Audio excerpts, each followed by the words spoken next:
پیغمبر اکرم صلی اللہ علیہ وآلہ وسلم کی شفاعت۔ محمد ابن ابراہیم ابن کثیر نے کہا کہ ہم ابو نواس حسن ابن حانی کی عیادت کے لیے گئے، وہ اسی مرض میں وفات ہو گیا۔ عیسیٰ بن موسیٰ ہاشمی نے اس سے کہا کہ ابو علی، تو دنیا کے آخری دن اور آخرت کے پہلے دن میں ہے، وہ کردار اور گناہ جو تیرے اور اللہ تعالیٰ کے درمیان ہیں اور جو لغزشیں اور خطائیں تجھ سے سرزد ہوئی ہیں، اب خدا سے ان کے بارے میں توبہ کر۔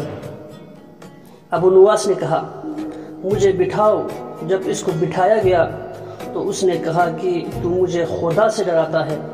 حماد ابن سلمہ نے ثابت بنانی سے اور اس نے انس بن مالک سے روایت نقل کی ہے، اور اس نے مجھے بتایا ہے کہ رسول اکرم صلی اللہ علیہ وآلہ وسلم نے فرمایا کہ ہر پیغمبر کے لیے حق شفاعت ہے، اور میں نے اپنے حق شفاعت کو اپنی امت کے گناہان کبیرہ کے ارتکاب کرنے والوں کے لیے قیامت کے دن کے لیے ذخیرہ کر رکھا ہے۔